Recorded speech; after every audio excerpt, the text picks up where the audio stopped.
السلام عليكم ورحمة الله وبركاته، طلاب وطالبات كتاكيت الصف الرابع الابتدائي. معكم مستر أحمد السيد عبر قناة كيمت. في الحصة اللي فاتت وقفنا عند عناصر الخريطة واتكلمنا على 3 عناصر فقط من عناصر الخريطة، وهم بشكل سريع كده أول حاجة اتكلمنا عنها هي عنوان الخريطة. وقلنا عنوان الخريطة ده اللي بيكون مكتوب فيه بيانات الخريطة، او دي خريطة ايه عشان اعرف الخريطة اللي قدامي دي بتاعتي بالظبط. وتاني حاجة اتكلمنا عنها وردة البوصلة، وقلنا بعرف بيها الاتجاهات الرئيسية والاتجاهات الفرعية. نفتكر كده مع بعض: شمال جنوب شرق غرب. طيب فرعية ايه؟ شمال شرق شمال غرب، جنوب شرق جنوب غرب، وهكذا. وبعد كده اخر حاجه اتكلمنا عنها وهي مقياس الرسم. وقلنا يا حبيب قلبي ان مقياس الرسم هو المسافه على الخريطه وما يقابلها في ارض الواقع. يبقى مقياس الرسم هو ايه تاني؟ المسافه على الخريطه وما يقابلها في ارض الواقع. وساعتها قلنا ان هتلاقي في مقياس الرسم مكتوب لك تحت ان المسافه مثلا من 0 ل 100، يعني الواحد سنتي على الخريطه بيساوي 100 كيلو على ارض الواقع. وقلت لك دي عن طريقه بتقدر تعرف لو في مثلا مسافه بين القاهره واسوان مثلا 400 سم، 4 سم بالمسطره كده على الخريطه وانت تقيسها، يبقى على ارض الواقع 400 كيلو متر.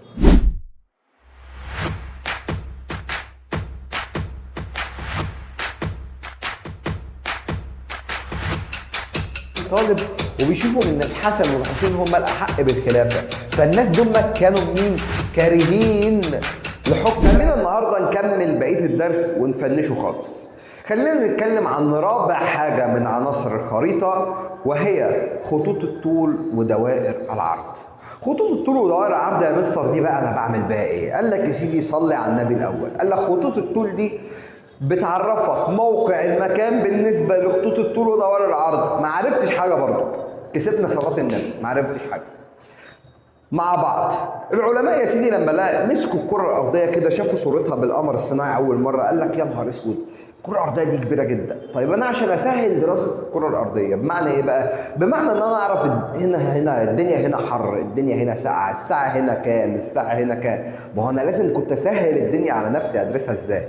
جم يا حبيب قلبي على الخريطه كده من فوق، وقاموا جايين قاسمين الخريطه بالنص بخط طول من فوق لتحت كده من الشمال للجنوب، وقال لك ده خط الطول الرئيسي واسمه خط جرينتش. تاني خط الطول الرئيسي واسمه خط جرينتش.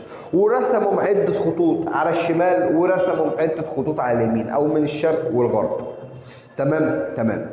قال لك ده بقى نستفاد منه في ايه؟ قال لك هنستفاد منه في معرفة الوقت. الساعة في مدينة كذا كذا، الساعة في دولة كذا ايه، الساعة في دولة كذا ايه. وبعد ما عملوا خطوط الطول دي جم على بقيه الكره الارضيه، قال لك ما سهلناهاش برضك، ما احنا عايزين نعرف درجات الحراره وموقع مكان كل دوله على الخريطه عامل ازاي. قاموا جايبين خط بالعرض كده، وقال لك ده اسمه خط الاستواء. خط الاستواء، ورسموا برضه خطوط في الشمال وخطوط في الجنوب. فدي خطوط الطول ودوائر العرض. بنستفاد منها ايه تاني بشكل سريع؟ خطوط الطول بنعرف منها الوقت، دوائر العرض بنعرف منها المناخ وموقع المكان. هتعرف الموضوع ده بالتفصيل اكتر باذن الله السنه الجايه في سنه 5، بس انا بفهمك عشان تبقى فاهم انت بتدرس ايه. يبقى تاني التعريف بقى اللي موجود عندك انت في المنهج ايه؟ قال لك خطوط الطول ودوائر العرض. ايه اهميتهم؟ معرفه موقع المكان بالنسبه لخطوط الطول ودوائر العرض، عشان اعرف موقع الدوله فين، عشان اعرف موقع المدينه فين، وهكذا. ما هي خطوط الطول ودوائر العرض دي كمان ليها اسم تاني، اسمها شبكه الاحداثيات.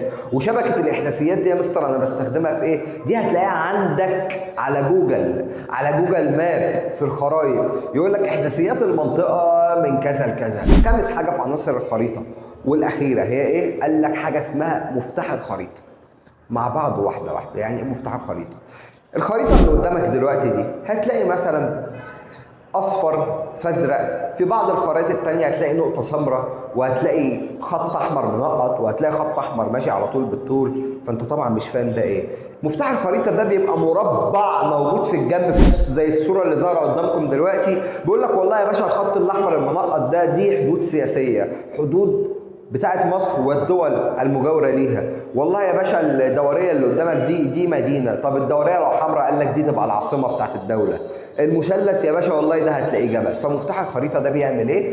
قال لك مفتاح الخريطه احنا بنستخدمه لمعرفه دلاله الرموز والالوان الموجوده على الخريطه. يبقى تاني مفتاح الخريطه بنعمل بيه ايه؟ قال لك مفتاح الخريطه بنستخدمه لمعرفه رموز لمعرفة الدلالة أو المعنى بتاع الرموز والألوان اللي موجودة على الخريطة. كده احنا خلصنا ال5 عناصر بتوع الخريطة، كده احنا فنشنا الخريطة. طب حلو يا مستر، عرفنا الخريطة وعرفنا العناصر الموجودة على الخريطة وعرفنا المدن، بحسب المسافة بتاعتها زي مقياس الرسم والاتجاهات، عرفنا كلام حلو قوي. طيب هعمل ايه بقى بالخريطة؟ قال لك يا سيدي الخريطة ليها استخدامات كتير جدا جدا جدا، عندك منهم 5 استخدامات موجودين عندك في المنهج. قال لك اولا المزارع بيستخدم الخريطة. طب بيستخدم الخريطة ليه المزارع؟ قلنا له تعالى يا عم المزارع، لو قلنا لك حتة الارض بتاعك طلعها من غير خريطة تعرف؟ قال لك انا هبقى واقف قدام الارض كده مش فاهم اي حاجة. حقيقة. طب الفلاح اصلا بيعرف يقسم الارض بتاعه ازاي؟ عن طريق الخريطة. انا الارض بتاعي والله العظيم كذا متر ناحية الشمال، كذا متر ناحية الجنوب، ناحية الشرق كام متر، فعمل المربع بتاع الارض بتاعه اللي قدر يعرف بيه الارض. طيب تاني حد بيستفاد من الخريطة مين؟ قال لك الجيش. طب الجيش بيستفاد من الخريطة ليه؟ قال لك يا سيدي في معرفة مواقع الاماكن الحربية او المناطق الحربيه، بعرف ان الحته دي فيها حرب، او انا لو جاي عليا حرب اطلع قبله مثلا في الحته دي عشان الحته دي موقع حرب مميز ليا.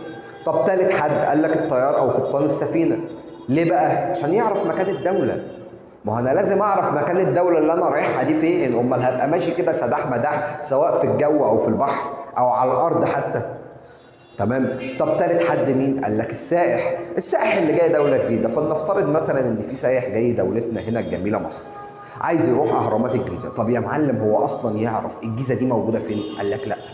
طب يا معلم هو اصلا يعرف الاهرامات دي موجوده فين؟ قال لك لا. تمام. بيقوم جاي السائح عامل ايه؟ فاتح عنده جوجل ماب كاتب اهرامات الجيزه. ما انا عايز الفت نظرك لحاجه، جوجل ماب او الGPS اللي عندك على التليفون ده ما هو خريطه.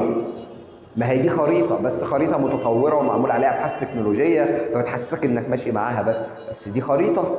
ايام زمان بقى كانت ورقه كبيره كده تطلعها فيها خريطه مصر، والله يا باشا انا همشي كده او همشي كده او همشي كده. خامس حد بقى والاخير بيستخدم الخريطه مين؟ هو الطالب، حضرتك يا اللي قاعد بتتفرج على الفيديو دلوقتي. اديك 5 ثواني تجاوبني فيهم انت بتستخدم الخريطه في ايه؟ طبعا اللي جاوب صح يقول لي في الكومنتات تحت. قال لك يا سيدي الطالب بيستخدم الخريطه في مذاكره دروسه، لان انت بعد كده قدامك تبدا تاخد دوله مصر والمدن بتاعت دوله مصر، ودوله مصر فيها كام محافظه واماكن المحافظات فين واماكن المدن فين، فانت لازم برضو تبقى عندك درايه او علم بالخريطه، ودي حاجه هتفيدك جدا. تمام. كده احنا شرحنا الخريطه، قلنا اهميه الخريطه، قلنا مين اللي بيستخدم الخريطه. طب يا مستر انت ناسي حاجه مهمه جدا، ايه هي يا حبيب قلبي؟ قال لك يا مستر دلوقتي انت ناسي بقى الصور. انت في الفيديو اللي فات في اول الشرح قلت لنا الدرس بتاعنا ادوات تحديد الموقع بيتم بطريقتين، اول حاجه الخريطه وعرفناها، تاني حاجه الصور. ما انا جاي لك في الكلام اهو يا حبيب قلبي، مش هسيبك تايه ابدا. الصور مقسومه لحاجتين، صور جويه وصور فضائيه. طب يا مستر مش الاتنين من فوق ليه متقسمين؟ انا هقول لك. الصور الجويه واللي بيتم التقاطها باستخدام الطائرات، بطير الطياره فوق منطقه معينه واخلي مصور بكاميرا يصور لي المنطقه دي. طيب ايه ميزه الصور الجويه؟ قال لك يا سيدي الميزه دي انها بتغطي لنا مساحه صغيره بس بتدينا صور دقيقة جدا واضحة جدا اقدر اعمل بيها الخريطة. يعني انا اصلا بستخدم الصور في ان انا اعمل الخرايط. طب الصورة الفضائية؟ قال لك الصورة الفضائية دي بقى بيتم التقاطها بقمر صناعي. طب يعني ايه قمر صناعي؟ جهاز بيتم اطلاقه بصاروخ في الفضاء بره كوكب الارض. طب ليه يا مستر؟ قال لك عشان كل فترة يا باشا والله العظيم يطمنا بقى على الكوكب بتاعنا، شوف الفضاء بره عامل ازاي، زي الصور اللي معروضة قدامكم دي. الصور اللي معروضة قدامكم دي ما هي متصورة بقمر صناعية. طيب ايه فايدة القمر الصناعي او ايه ميزة الصورة بتاع القمر الصناعي؟ قال لك يا باشا ميزة صور القمر الصناعي ان هو بيصور لنا مساحة اكبر، فاقدر عن طريق صور القمر الصناعي اشوف الدول اللي جنب بعض، اشوف مصر جنب دولة مثلا ليبيا من ناحية الغرب والسودان من ناحية الجنوب، فلسطين من ناحية الشرق أو الشمال الشرقي وهكذا. تمام. أقدر أشوف الدول المجاورة ليا، أقدر في الصور دي أشوف الكرة الأرضية، أشوف العالم كله وهكذا. وبكده يكون الدرس بتاعنا انتهى وتفنش خالص. الحصه الجايه باذن الله هنبدا نحل على الدرس عن طريق ورق، هبقى سايب لك برضو اللينك بتاعه تحت الفيديو، بحيث ان انت عايز تنزله على التليفون، عايز تروح تصوره وتبدا تحل معايا. هنشتغل على الدرس وهنفنشه بشكل نهائي خالص باذن الله مع مستر احمد. انت توصل للدرجه النهائيه طول ما انت معتمد، طول ما انت في امان. بس تابعني واعمل اللي بقول لك عليه واحده واحده. دمتم في رعايه الله وتوفيقه، والسلام عليكم ورحمه الله وبركاته.